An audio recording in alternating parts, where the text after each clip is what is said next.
Vivimos en una época en la que estamos mejor conectados que nunca. Y tan pronto como algo pasa en cualquier lado del mundo, nos enteramos de inmediato.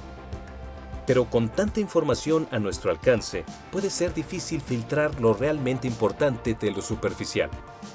Para muchas personas la Biblia parece un poco anticuada, aburrida o simplemente difícil de entender. ¿Qué es lo que podría decirnos la Biblia en el siglo XXI?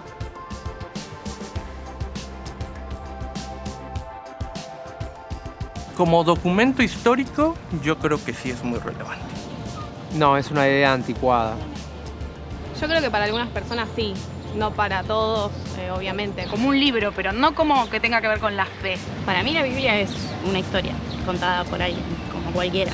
Pues yo creo que sí, pero la gente la tendría que entender mejor. Es muy importante haberla leído para poder entender un montón de fenómenos que están hoy en día, más allá de si sos religioso o no. Sin duda alguna es un texto que se considera instructivo para una gran parte de la población mundial, entonces claro que es relevante, claro que es importante. Así que me gustaría leerla, pero no sé cómo se lee, porque es complicada. No creo que sea relevante. Para mí es importante que no se pierda, aunque no crea en eso. Cuando uno busca respuesta y no tenés dónde, es un buen lugar donde aferrarte.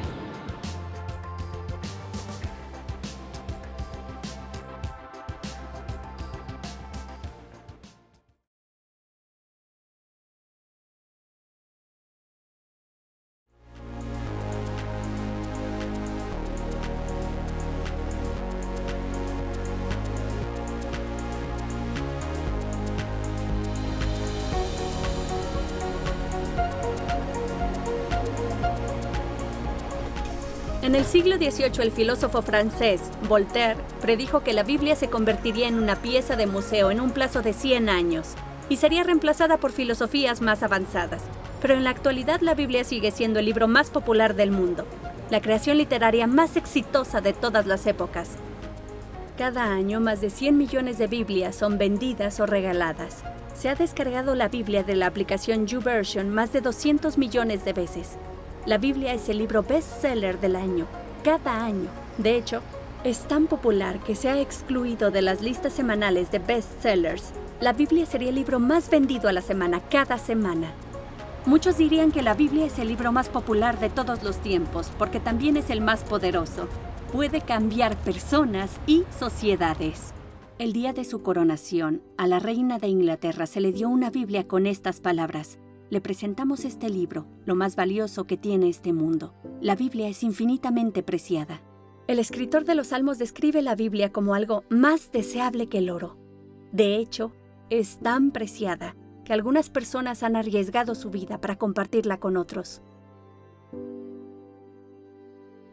Era marzo del 2009, un día muy temprano. Marcia fue llamada por un desconocido. Tenía una pregunta sobre un documento del carro y le pidió que fuera a la estación de policía. No sabíamos por qué ni lo que pasaría. Solo oramos juntas y ella fue a la estación de policía. Mientras esperaba que ella regresara, de pronto escuché su voz junto a otras voces detrás de la puerta y luego la vi ahí parada con 3 guardias. Estaba yo en shock. Ellos buscaron todo y nos apresaron a las 2 con todas nuestras cosas como Biblias y películas de Jesús. Nos llevaron a la policía de seguridad. Nos interrogaron por muchas horas. Creo que fue el primer día que nos amenazaron con tortura física en esa celda oscura del sótano. Solo nos abrazamos y nos dijimos adiós, porque pensamos que era nuestro último día en la tierra. Teníamos tanto miedo. Recuerdo que lo único que podíamos hacer en esa celda oscura era orar una por la otra. Nos conocimos por primera vez en el 2005 y al terminar nuestros cursos de teología, ambas sentimos que teníamos la misma pasión por nuestro país, por regresar ahí y compartir este mensaje con nuestra gente. Por ello, aunque sabíamos que era peligroso, decidimos regresar. Llamamos a nuestro pastor que estaba en Londres y le pedimos que nos enviara miles de Biblias. Esto no fue fácil. Recibimos los Nuevos Testamentos y comenzamos nuestra primera misión. Casi siempre de noche cargábamos como 140 Nuevos Testamentos en nuestras mochilas para ponerlos en los buzones. A veces, en el invierno, caminábamos por muchas horas, como 8 o 9. Y casi después de 3 años, distribuimos 20,000 Nuevos Testamentos. Tenemos historias increíbles de cómo Dios nos protegió y pudimos ver sus milagros. Distribuíamos Biblias, hablábamos con las personas y habían 2 comunidades de fe que se reunían en nuestro apartamento. Sabíamos que era arriesgado.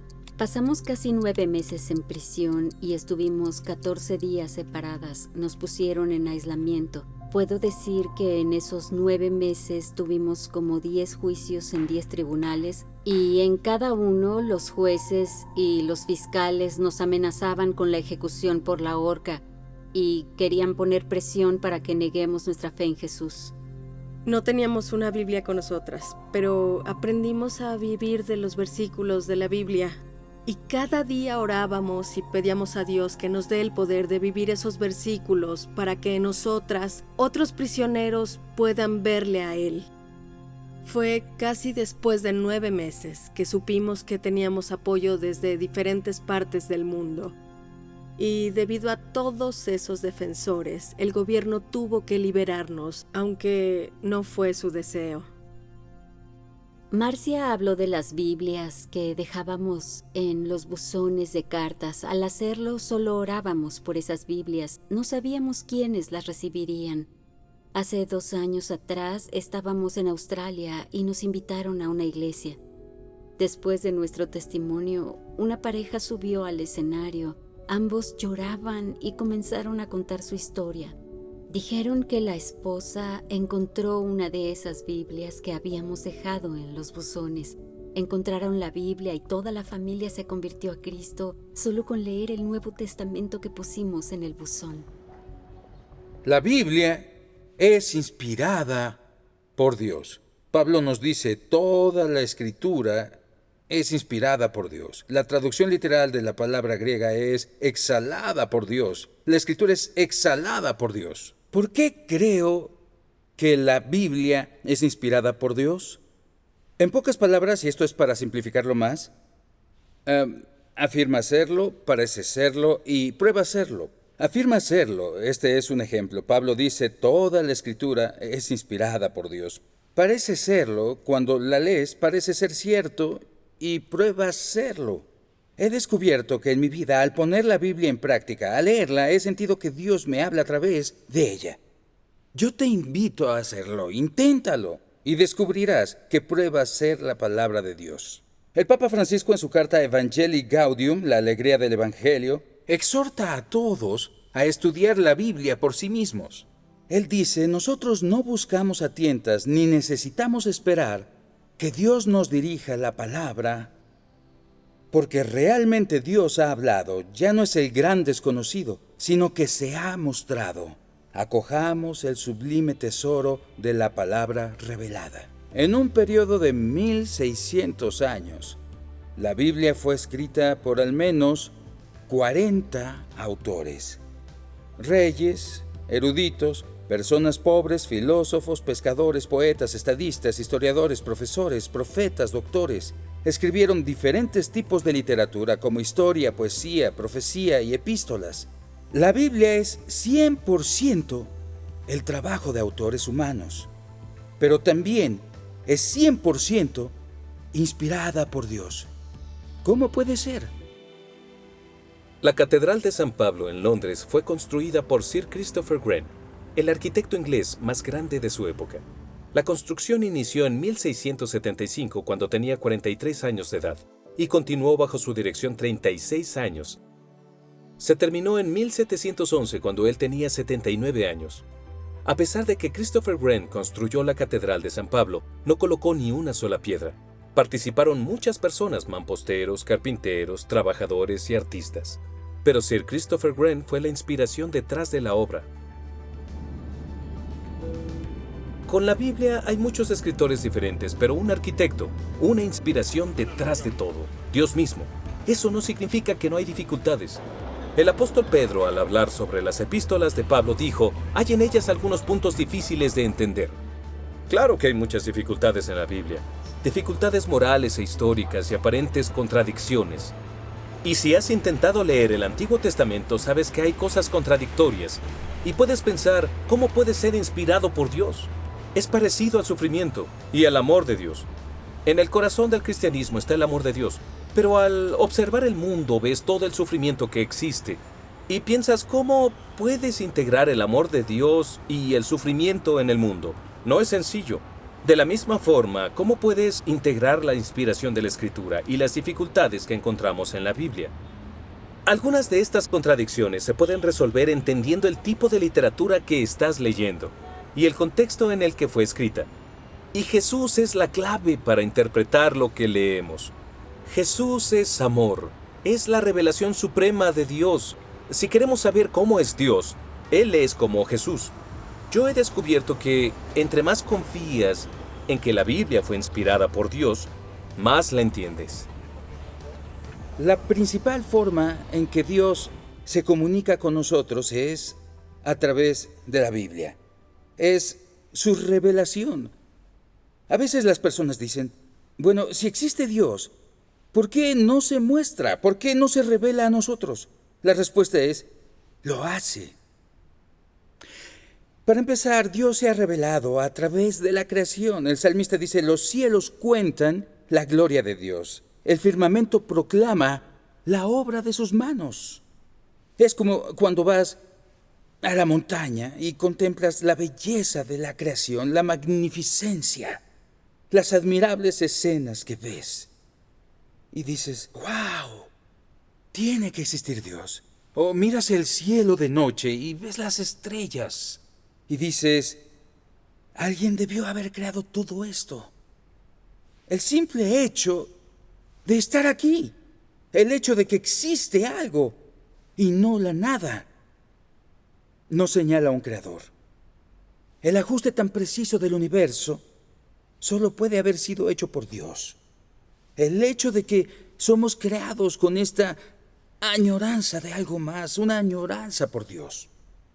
Sí, Dios se ha revelado a sí mismo en la creación, pero principalmente Dios se ha revelado en una persona, en Jesús. Pero ¿cómo sabemos sobre Jesús? La forma de hacerlo es a través de la Biblia. El Nuevo Testamento obviamente es sobre Jesús. Y el Antiguo Testamento también, cuando comienzas a mirarlo con los lentes de Jesús, te das cuenta de que también se trata de una persona, la persona de Jesús. Ahora, la ciencia es la exploración de la forma en que Dios se ha revelado a través de la creación. Por eso la ciencia es tan importante. Es extraordinaria y emocionante.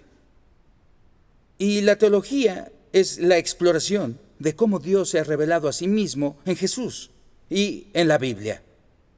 Entonces no debería haber conflicto entre la ciencia y la fe. Existe la idea generalizada entre el público que la ciencia y Dios no se mezclan.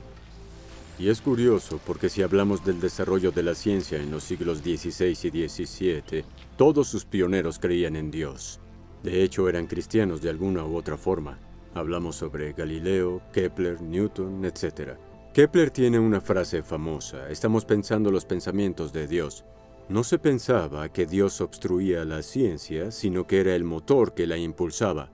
Porque ellos creían en un creador, un espíritu racional detrás del universo. Pensaban que la ciencia era digna de estudiar y eso hicieron.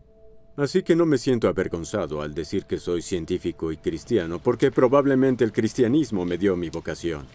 Estudiamos la revelación de Dios en el mundo natural y en las Escrituras con la mente que Dios nos ha otorgado. Y me parece que no existe un conflicto finalmente entre estos dos propiamente entendidos.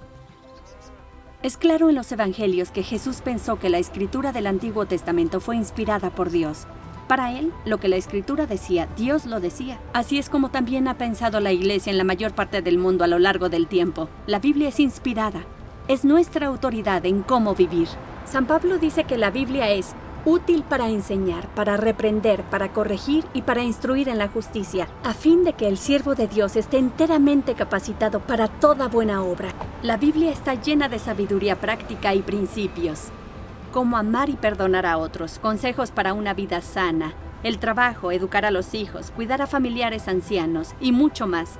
Nos da pautas para sacar el máximo provecho de nuestra vida. Y podrías pensar, bueno, eso parece un reglamento. Acabará con mi libertad. Pero en realidad todos necesitamos límites. Imagina si los deportes no tuvieran reglas ni lineamientos. Sería imposible jugar y sería bastante confuso verlos. Y es una jugada engañosa, Bill. Knodel tiene que concentrarse en el juego después de meter la bola en el 14. Parece que está listo para hacer el tiro. Oh, qué buen movimiento. Otro buen movimiento de Knodel. Sí que ha mejorado su tiro corto. Estos dos atletas están en un empate. Jeffrey se impone de inmediato estableciendo el control. ¡Wow! ¡Hey! Creí que veríamos algo como esto. Este equipo es famoso por estas tácticas agresivas. Si no hubiera límites ni reglas básicas en la vida, entonces nuestras vidas serían un caos total. Dios nos ha dado orientaciones para vivir, no porque nos odie o quiera hacernos infelices, sino porque nos ama y quiere que disfrutemos la vida al máximo. La verdadera libertad proviene de saber que Dios está en control y que existen límites. Sí, sabemos que los niños que crecen sin límites son inseguros, son infelices. Y es lo mismo con nosotros. De hecho, los límites se establecen por amor. Dios no dijo no mates porque quería arruinar la diversión. No dijo no cometas adulterio porque se aguafiestas. No quiere que las personas sean heridas. Él te ama.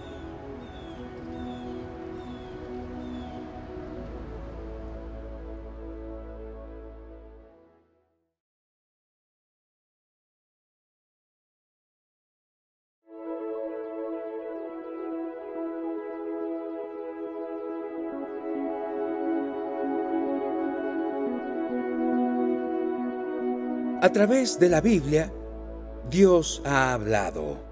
Pero también, a través de la Biblia, Dios aún habla. La Biblia ha sido descrita como una carta de amor de Dios. Cuando recibes una carta de una persona que amas, guardas la carta. He guardado cada carta que mi esposa Pipa me ha llegado a escribir. No porque las cartas sean importantes, sino por la persona que las escribió. Y Jesús dijo esto: ustedes estudian con diligencia las Escrituras porque piensan que en ellas hallan la vida eterna. Y son ellas las que dan testimonio en mi favor. Sin embargo, ustedes no quieren venir a mí para tener esa vida. Y la Biblia es una comunicación de la persona que amamos. Si quieres, es una carta de amor de Dios.